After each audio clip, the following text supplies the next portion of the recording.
Hey, we're with John Dehlin. This is part 2, founder of Mormon Stories, PhD, CEO, and co-originator of Open Stories Foundation. And if you didn't see part 1, you should take the time to watch it, because you'll see a side of John that is really fascinating, and it lends to a tremendous foundation of personal integrity, in my estimation. And that's important when you balance what he has continued to do, just to see how that plays into who he is. So right now, we want to spend some time going forward from the time that you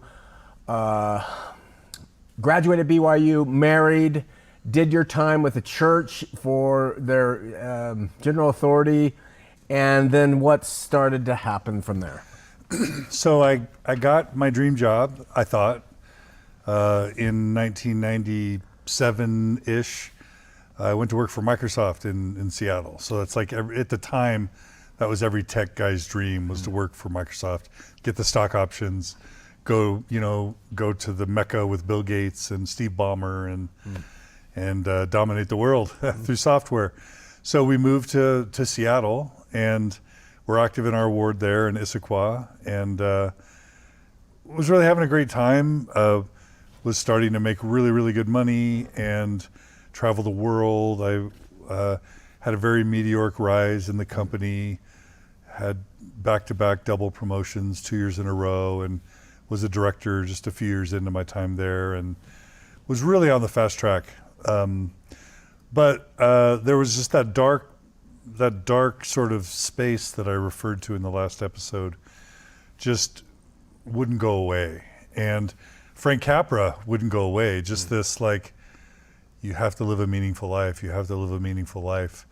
And so it was cool to have stock options and know Bill Gates and to make a ton of money, but I felt empty inside, and it wasn't filling me. So, but I didn't, have words to put to it. And I was, we were having kids. We ended up having 4 kids, and really busy. So Microsoft can just consume your life. So what happened was, the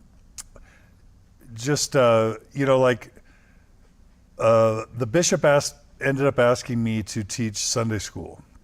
So I taught Sunday school, and I taught the bishop's daughter in Sunday school. And she really liked me as a teacher. So she recommended to the bishop that I teach seminary. So around 2000, 2001, I was called to teach early morning seminary. And so I started I'm going to be the best seminary teacher I could be. I had Elder Layton, President Elder Layton was my seminary teacher, and I'm going to be like, Lawrence Layton, but for these students. And so I just thought, I'm going to, really dig into the Book of Mormon. That was the first year, was Book of Mormon. And then the second year was Doctrine and Covenants. So I did a full year of Book of Mormon and really read the Book of Mormon in depth. And was just starting to hit things. I was starting to notice some inconsistencies. I was starting to notice some problems with the narrative. But at the time, it was all about like inspiring these young students and motivating them and helping them be the best that they could be, to give them a great experience. But I was throwing in a little polygamy. I was throwing in a little bit of uncorrelated materials. I wanted to inoculate them so that they wouldn't be surprised, with some of the church history. And I thought I knew church history. I thought I knew there was polygamy and Brigham practiced it, and that sort of thing, right? So somewhere along this time period, Margi and I make a trip to Utah to visit my cousin, who's a dermatologist down in Orem. His name's Ricky Parkinson. And I think I probably mentioned to him that I was teaching seminary by this point. And this is, again, like 2000, 2001. And he's like, did you ever hear the story about the Book of Abraham? And I was like, no, what do you mean? Well, those hieroglyphics that are in the Book of Mormon and the papyri. I go, yeah, I've heard about that. He's like, did you know that they were discovered, in the 60s? That we thought that they were burned. I didn't know any of this. He's like, they were burned in a fire, and they were thought to be lost, and then they were discovered, and then the church was super stoked to have Egyptologists translate the papyri to show that the Book of Abraham was scripture. And I'm just like on the edge of my seat thinking, this can't be real, you know? And he's like, yeah. And then the Egyptologists found out that the word Abraham doesn't even appear anywhere in the scrolls, let alone have anything to do with the text that Joseph Smith produced. And at first I was just like, oh, he's just being controversial, and but then that just like really sunk in me. I'm just like, oh my gosh, that is one of the most interesting stories I've ever heard, and I'm 31 and I've never heard that story before. So I was like, well, what else don't I know? And so I started really studying church history in depth. So I got the Church History in the Fullness of Times Institute manual, this big green thick book, and I read through it, you know, and Kirtland Bank scandal and Hans Mill massacre and Mountain, you know, and it didn't mention, I don't think, Mountain Meadows. I could have it wrong, but like in my memory, it left out some stuff, but it certainly was open about certain things. And so I was like, I need more. So after that, it was like Richard Bushman. I got Joseph Smith and the Beginnings of Early Mormonism, which was the predecessor to Rough Stone Rolling, where he talks about kind of everything that led up to Joseph Smith's kind of early ministry. And I didn't know a lot of that stuff. And I had heard about Michael Quinn's, you know, Mormonism in the Early Magic Worldview, or whatever it was called, but I never read it. So I started reading Michael Quinn, and I read his series on power, the origins of power and the extensions of power. And I read in there things like David O. McKay or Hugh B. Brown tried to get blacks to the priesthood in the 60s, and then it was scuttled last minute. And like, we could have like saved like 10 years of racism if like the Brethren hadn't outvoted like Hugh B. Brown. And I started learning all these things, and it was like this rabbit hole. And then I started reading, I started reading Grant Palmer, and I started reading Simon Southerton, his book, Losing a Lost Tribe, and Grant Palmer's An Insider's View of Mormon Origins. And then I also, finally, kind of the pinnacle of my studies was Fawn Brody's No Man Knows My History. And of course, I always viewed that book as evil and dark and as scary and as, anti-Mormon. And then I'm reading it, and it's like one of the most entertaining books I've ever read. It's just this gripping page turner, and it's accurate, and it's fun, and it's interesting, and it's actually in some ways kind of Joseph Smith, but it peeled the covers back on who Joseph really was. Wow.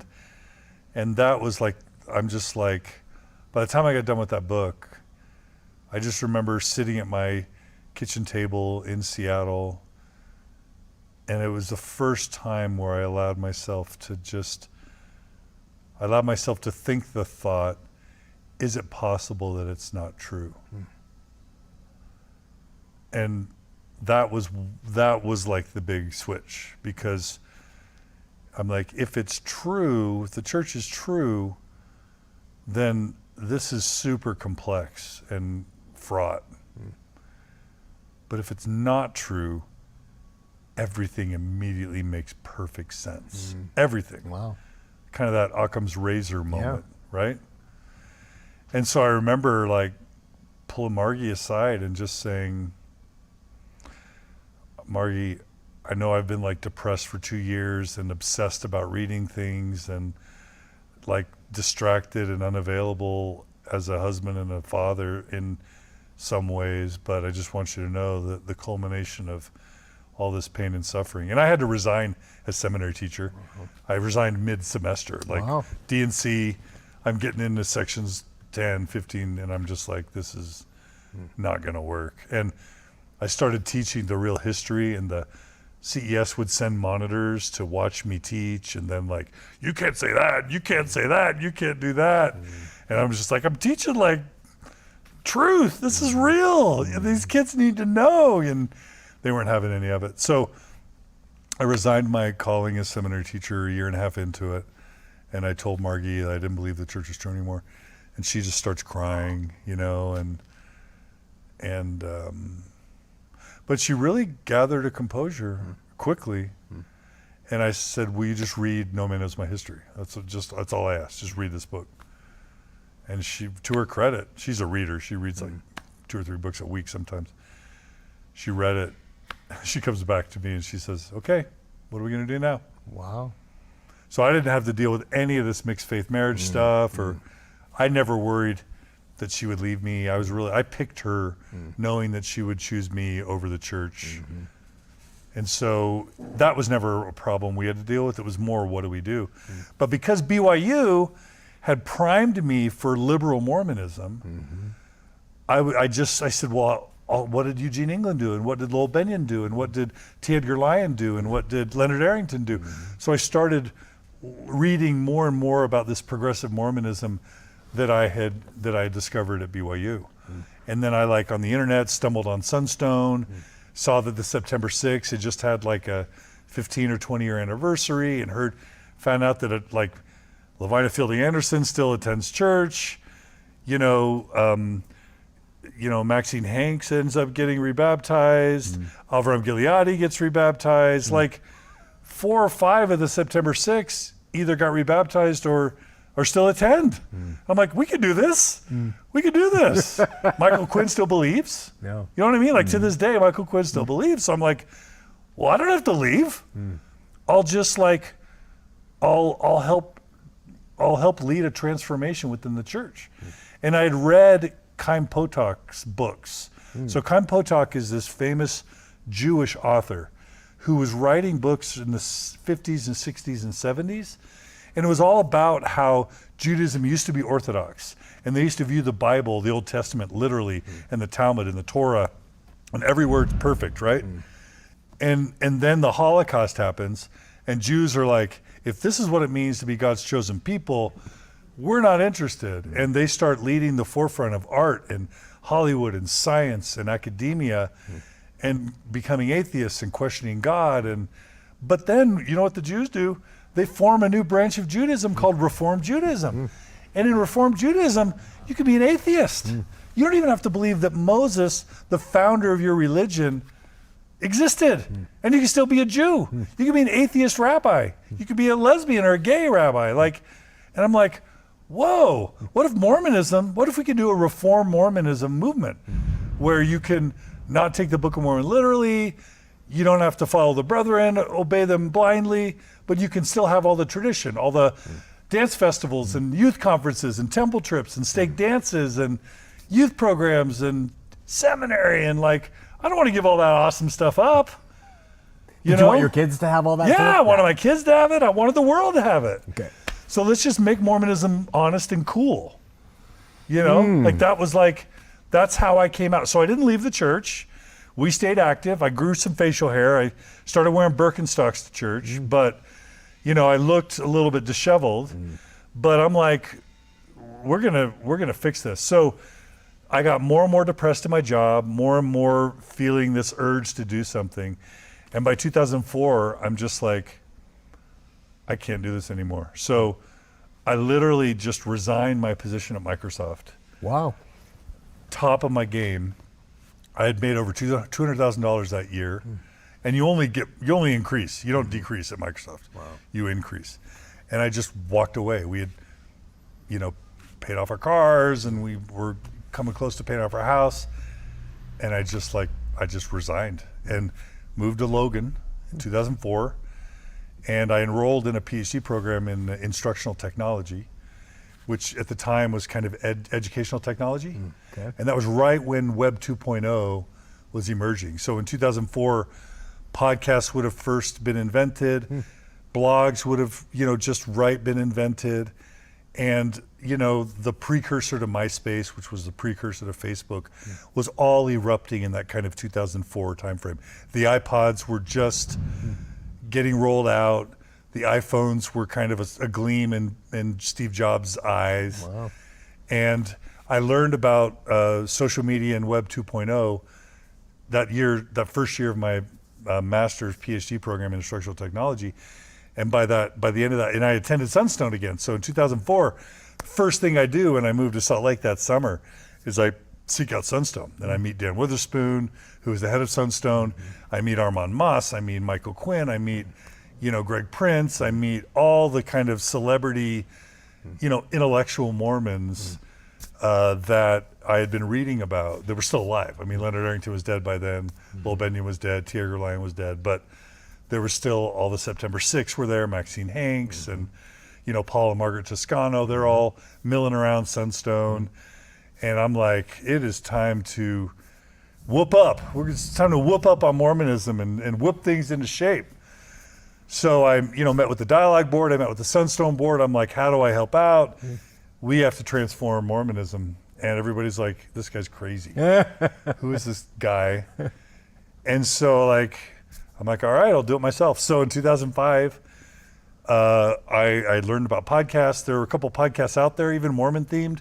There was The Church Is Not True podcast with Mike Norton. Oh, really? He was an early podcaster. I didn't know that. And then there was the Catholic Mormon podcast, which is about a Mormon that converted to Catholicism. There was This Mormon Life. There were just a few emerging podcasts out there. And I was like, I'm going to do this. This is a great way. And I thought, I was very strategic. I picked more, I could have picked anything. The first domain I bought, I think, was called A Thoughtful Faith, after a book that I'd read about progressive Mormonism. But I could have chose any domain name, because back then you could buy any domain name. But I picked Mormon Stories because I thought, instead of being a pundit, instead of preaching to people, which is only going to alienate them, which is only going to create resistance, what's a sort of sneaky way I can hook people into wanting to learn about something that usually is threatening and scary?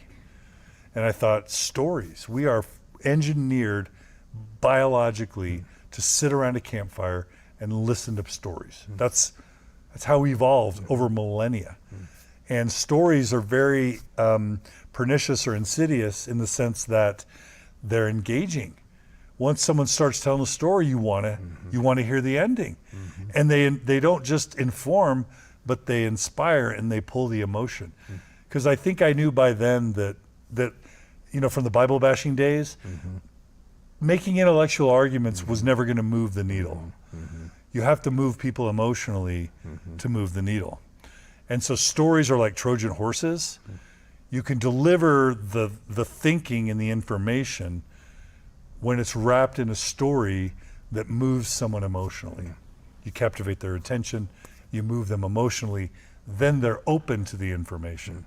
And that was the strategy behind Mormon Stories. Wow. And so bought that microphone in 2005 and recorded my first episode, which was telling my mission story.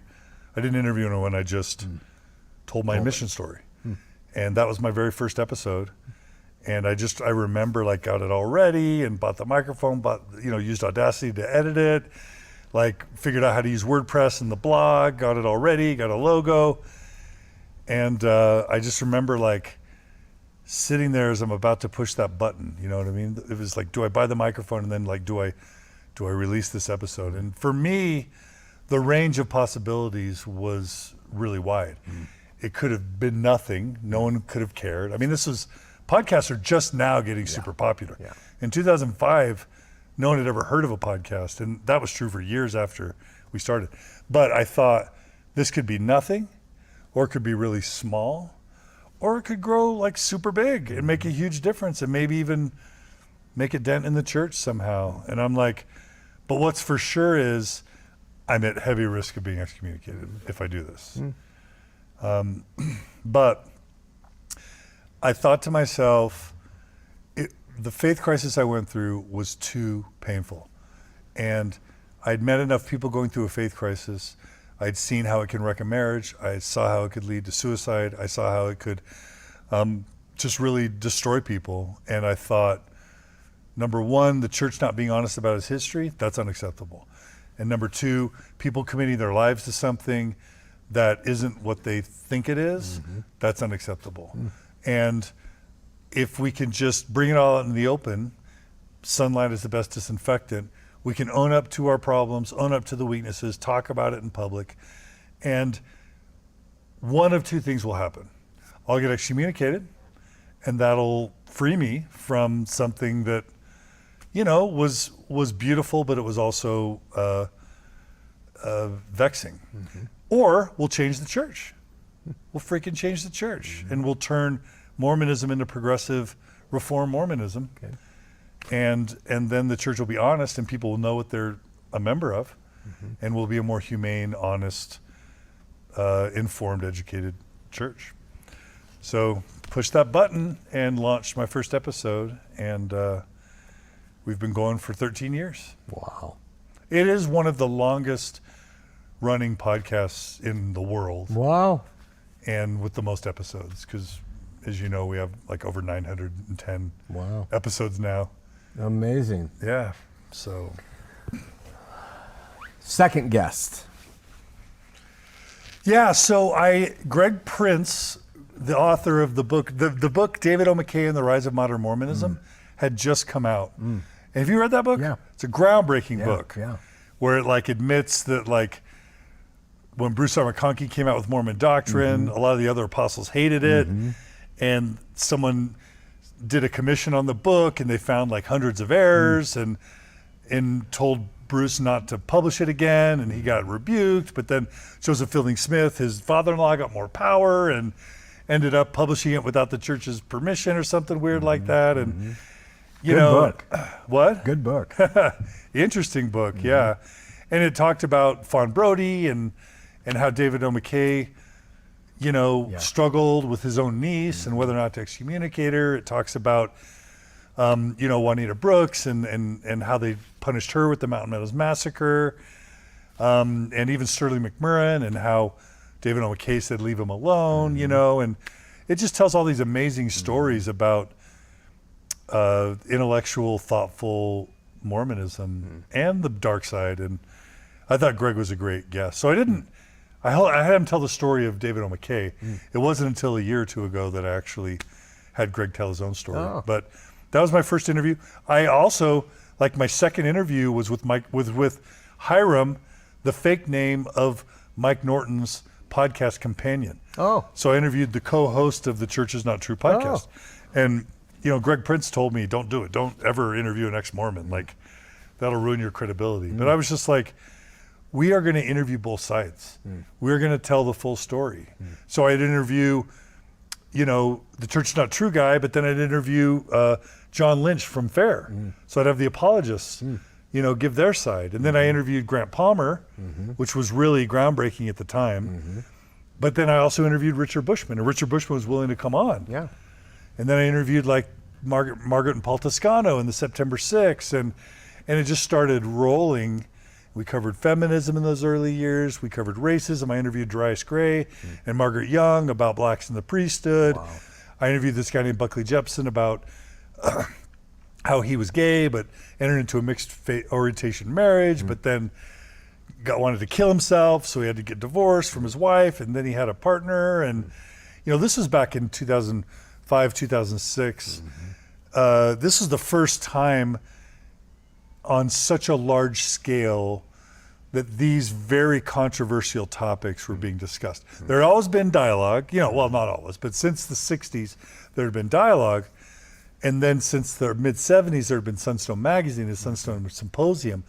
But those, you know, at the height of Sunstone Symposium, maybe 10,000 people were attending. At the height of it, the zenith. You know, I don't know what the max publication sort of subscription levels of dialogue was, but I'm guessing it was in the thousands. Yeah. And so, you know, once we started picking up, first it was dozens, then it was hundreds, then it was thousands, but it eventually got to tens of thousands. And even, you know, some of my episodes have been downloaded and listened to well over 100,000 times. Wow. So it was the first time that I was aware of that these very controversial issues started really penetrating the skin of mainstream Mormonism. Wow. And that was a really exciting thing. And at the time, if you had asked me what's your motivation with Mormon Stories, I would have said it's to keep people in the church. It's to there's all these people leaving the church because they're learning about this history, and there's a way to stay, and I'm going to help them stay. Yeah. And so, yeah, I wanted to change the church, but also wanted to keep people in it. And that fueled me for those first few years. I remember people contacting me and saying, "You got to talk to John up in Logan. He talks openly, but he wants to show people they can stay." Yeah. So what you're saying, I remember a firsthand experience with people calling and telling me he wants to help people stay. So I knew that about you before I ever met you. When did you start to see? And was it from word of mouth? Just When did I start what? when did you start to see the numbers start to grow into the thousands? Oh, within, it was so bizarre. Within that first year, people started coming out of the woodworks. It was like I had punctured this huge water balloon of pain in the sky. Wow. And the podcast was cool. We definitely were getting thousands of downloads in our first year. But what was crazy is how many people reached out to me. Wow. I started getting 1, 2, 3, 4, 5 emails a day, sometimes dozens of emails a week. And these would be like 5-page emails, epistles that were like their faith journey and their mission and their marriage and their struggles. And they'd talk about masturbation and pornography. They'd talk about,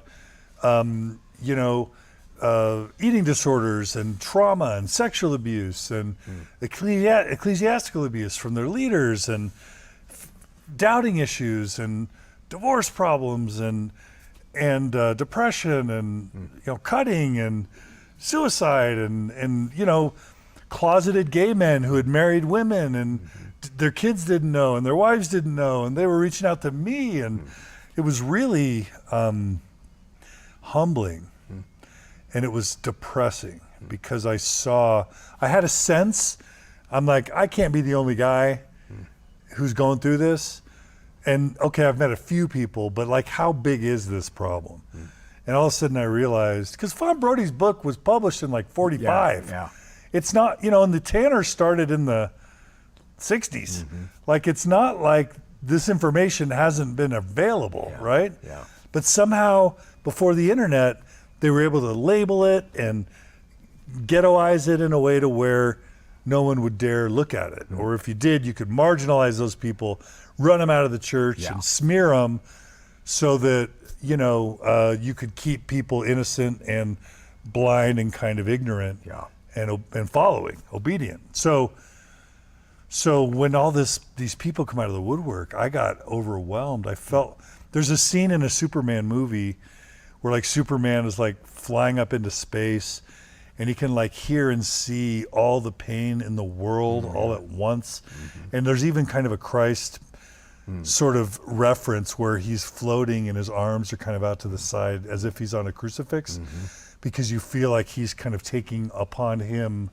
And I don't mean to lift myself in that way at all, other than to say in our own little rincon, in our own little tribe, I started to feel that tens of thousands of people were suffering in their marriage, in their self-esteem, in their sexuality, in their mental health. And I'm just like, this is incredibly unacceptable. But I was like, what do I do when somebody comes to me and is addicted to drugs or sex or cutting or about to get divorced? Like, I don't know how to help these people. So that's when I started thinking maybe instructional technology wasn't the career for me. So I got a job with MIT to kind of make the bills, got my master's. I started to stop the podcast a couple times. Early, I was super excited, but then I'd have people tell me that they left the church over the podcast. First they'd write and say, "Oh, I'm so excited. You've given me a way I can stay." And then I'd wait 9 months or 12 months. And then it'd be like, I'm like, "Hey, how's that staying going?" And they'd be like, I couldn't keep hanging on. I couldn't keep it up. It got too taxing. It got too hard. And then sometimes those people would like, their marriage would end up unraveling after they left the church. And my immediate reaction was, I'm ruining families. I'm taking people out of the church and I'm ruining families. And I probably twice or 3 times I shut the podcast down. A couple times I think I took it off the internet completely, just like so freaked out that I was like really impacting people's lives in very tangible ways. I love the positive emails. And there were thousands of people saying, I'm active now and I'm faithful and I'm happy. But it was the ones where that didn't work out that I just would really take responsibility for. Yeah. And so it was a little bit back and forth for those, between 2005 and 2010. It was a little bit off and on, stop and start. It was so alienating. Can you imagine? Maybe you've done this. It's just like, hey, everybody, I'm not doing this anymore. So go away and leave me alone, and I'm done. Thank you very much. And just I do it every week. alienate your listeners. Yes. Close shop. Yes. Say I want to walk away. That's hilarious. Yeah, it was. Do you guys hear that? I'm not alone in this. He gets it. So keep going. Yeah. So first, what was the one Margi in the family? They're like, hey, Dad, great. Well, the kids were kind of young at this point. It was always uncomfortable in the family because, it's controversial and Margi's private and it's a very public thing. People started coming to our house. People started to want to have lunch and dinner with me all the time.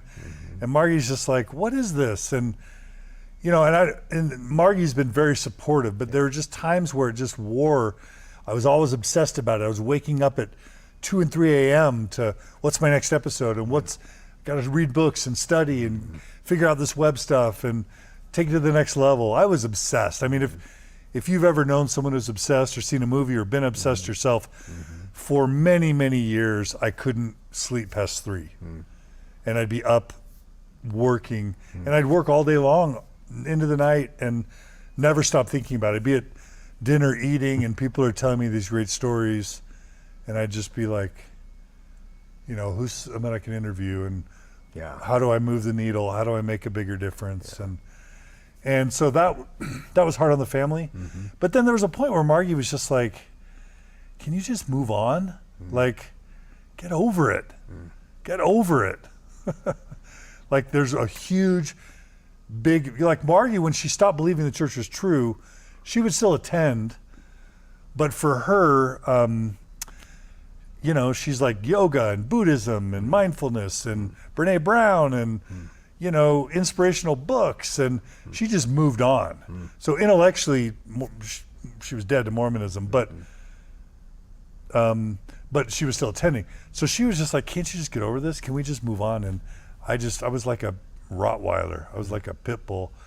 I was not gonna open my jaws. I was gonna, I was just gonna, Wow. I was gonna take it wherever it went. I wasn't gonna let go. So that was hard. First guest that caused some notice from the church? Grant Palmer was the first guest that really shook things because he was so hated. Yeah. He was so hated It by vilified him. super vilified. Yeah. And I thought his book, it wasn't like, Yale level history, but I thought it was good enough to give you a really good sense for how the Book of Mormon was put together. You finish that book and you're like, oh, forever I've been taught the Book of Mormon's so magical and powerful and mysterious. There's no way anyone could have ever put it together, let alone an ignorant farm boy. And he just lays out the case really clearly about the different, the 5 main sources of inspiration for the Book of Mormon. And you read through that and you're like, okay, the Book of Mormon could have been created. And if you actually understood the soup or the milieu that was the 1830s, this is sort of what you would have gotten if you just sort of thrown all that into a little stew and mixed it up. You kind of would have predicted a book like that. But Dan Peterson and the fair crowd really demonized me after that point. And there's been a certain level of hatred and animosity, between me and apologists from that point on. Fortunately, I was always able to do a Michael Quinn or a Grant Palmer, but then counterbalance it with a Richard Bushman or a Terrell Givens. And I worked really hard to always balance the challenging, the challenging ones with the faithful ones. So I do, Todd Compton about polygamy, but then I do Brian Hales, the apologist on polygamy. And I would always just be very careful to do Margaret Toscano feminist, but then Claudia Bushman feminist. And that was my shtick, was to just ride that middle line for as long as I could ride it, because you would maximize the audience. Sure. The non-believers would be super excited because you were giving exposure to talking about controversial topics, but you do enough faithful stuff so that the believers feel safe and they feel like you're balanced. Smart. And you can draw the biggest audience. So I'd get grief from Jeff Ricks of Post-Mormon, and there'd be these dudes that just didn't get it. Yeah. They'd be like, well, you're shilling for the church and you're a hypocrite and you're lying. And I'm like, I think it's called strategy. Yeah. I think it's called effectiveness. I think it's called reach and penetration. Yeah. These were the things that I was most loyal to. Effectiveness was my goal. And I was going to build the biggest audience I could possibly build. Yeah. And is that still? Yeah. I mean, obviously, whenever we, at some point, so the first time, Bishop Farmer, this probably would have been a year or two into it. My first bishop started, questioning me. All I did was freaking go to my listeners and say, write me a letter if I've helped you stay in the church. And I got 1,000 letters. Wow. And so I literally printed them all out, bound them into a packet, said, here, Bishop Farmer, here are 1,000 people who say I've helped them stay in the church. Wow. Do you want to have more discussions? And he was like, we're good. Wow. I'm gonna leave you alone. So that was the first time. I was never, in fact, he said to me, I'm like, do you know any of this stuff that I've been talking? Do you know about the Book of Mormon, Book of Abraham, polygamy, polyandry? He's like, honestly, John, I feel like if I got into this stuff, it might challenge my testimony. So if it's all the same to you, I'd rather not learn or know anything that you've been studying. And he took a very conscious, ignorant approach, which is fine. Yeah. But yeah, we never got into it. Then it wasn't until 2011, 2012 when I started really becoming sort of flirting with atheism and agnosticism, angry at the church, because the more I learned, the more problematic. It's just the rabbit hole goes deeper and deeper. And when I learned about the LGBT suicides and the mixed orientation marriages and learned about feminism and misogyny, learned about how racist the Book of Mormon is and how racist the church has been even today. I just started, and then I just had all this Superman level pain that I kept being exposed to. All these divorces, all these lives being thrown in chaos, all these people discovering this stuff at 40 and 50 and 60 and saying, what has become of my life? I would have made very different life choices if I hadn't have been caught in this thing under false pretenses. And it just started to overwhelm me to the point where I just said, I gotta turn up the heat. So I started being more strident, more honest about my lack of belief, about my skepticism. I started being willing to criticize the brethren more. I started being, because that was my rule forever. Just never criticize the brethren and never personally own up to challenging the church's truth claims. And if I never challenge the church's truth claims and if I never criticize the brethren, they'll leave me alone. And that worked for like 9 years. But then the church did Prop 8 and I was so angry at the church for intervening in a sovereign state with their legislative process, and so I became a public advocate for same-sex marriage, and then I supported Kate Kelly in the ordained women movement, and I started just openly saying, I don't know if there's a God. I don't know if Jesus really lived. I don't know. I'm not sure. I think I like the church's version of atonement. For me, the church's version of the atonement is actually distasteful. And I don't think this is the one and only true church anymore. And I think the Book of Mormon is not historical. And as I started being more open about my own disbeliefs and being more of an activist, instead of just trying to play that neutral ground, the church started to be really concerned. And so that's when in kind of 2013, 2014, the final disciplinary council sort of thing was kicked into motion. Yeah. And at that, can you talk about that at all? Yeah. Yeah. Did you defend? Did you let them know your thoughts? What was the... Interestingly, so in 2012, my marriage almost fell apart. I just, going back just a tiny bit. So by 2012, we were holding conferences all over the United States. We had Boise, we had, Phoenix, California, San Diego. We were taking a road show of workshops. Mormon Stories was at its zenith. It was starting to become a really big thing with tens of thousands of listeners. And I was starting to and I was having this really deep faith crisis where I wasn't sure if God existed. And my morality was tied to my church beliefs. And all of a sudden, if God didn't exist, is it wrong to cheat on your wife? Because if there's not a God or angels watching, and if your wife doesn't know and you're healthy about it, is it immoral? Does anyone care? And because my morality wasn't intrinsic. Yeah.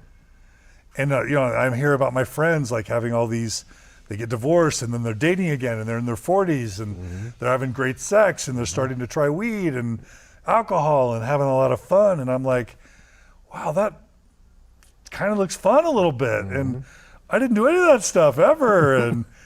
And I had this real dark night of the soul where I just felt completely lost. And that's when my son was 8. Winston turned 8, and I wanted to baptize my son. And the stake president said no. And that was like disciplinary council threats part 2, where he's like, I'm not going to let you baptize your son, and I'm really concerned about your beliefs. And so for about a year, I had to meet with my stake president every week. Wow. Where he tried to rehabilitate me. And part of that was I had almost lost my marriage. I had started making bad decisions, kind of like maybe you did at one point in your life. Definitely did. Yeah. I had that experience that many teenagers have. Yeah. I had that experience, and I started to just lose myself. And so interestingly, I repented to the stake president, and he wanted to rehabilitate me. So we spent a year with him meeting with me weekly to convert me back to, and by the end, he felt good about it. And I think the church was pressuring him to excommunicate me, but he wouldn't do it. And so ultimately he let me baptize my son. By 2012, I was back in full fellowship, and I was active again because I'd gone out of the church a couple times for about a year at a time each time. So that, and then interestingly, he's released before his full 10-year mark. Whoa. And then L. Whitney Clayton and Elder Ballard come to our stake twice in a 6-month period and train the church leaders on how to deal with apostates. Wow. And they talk to them about ordained women, and they talk to them about Mormon Stories. Wow. And they show this bubble chart that I didn't learn until a year or two later existed. They show the members of my stake this bubble chart that lists John Dehlin as one of the enemies of the church, along with Denver Snuffer and ordained women. And then all of a sudden, he won't, my stake president won't let me renew my temple recommended. I'm like, why? I want to go to the temple. They just made changes. I want to see what the new changes are. He's like, I'm not comfortable giving you a temple recommend. He gets released, and then they call a new stake president. Brian King is his name. And he was literally called to excommunicate me. Wow. And that's why they chose him. Wow. And it's like, Mark Jensen, if you won't excommunicate John Dehlin, we will release you, and we will choose a stake president who will. And so that's kind of how things happen. So I gave my TED talk supporting same-sex marriage in 2013. I signed the ordained women thing, and by January, February of 2014, I was summoned to a disciplinary council. And so, yeah, the Disciplinary Council, it was really weird because Kate Kelly and I got our letters within a day of each other, both notified of a disciplinary council, and we went directly to the New York Times. And it was a international story. And the church got freaked out about that because it made it look like it was a coordinated purge. And so they literally delayed my disciplinary council for like 6 or 8 months. That's why they did that. So they could excommunicate Kate and then have this big breathing room before they didn't want this big momentum and this big media firestorm. They wanted to kind of let that die down, and then hopefully people would lose interest. So I met with my stake president 3 times and tried to reason with him. It was a kangaroo court. He knew what the orders were. He had no interest in listening to my point of view. He cherry-picked statements from the past to put together. I'd repented of all the mistakes. I had confessed to the stake president. I had become more faithful again, but he cherry-picked statements I had made years before to try and build this case. And what it came down to was,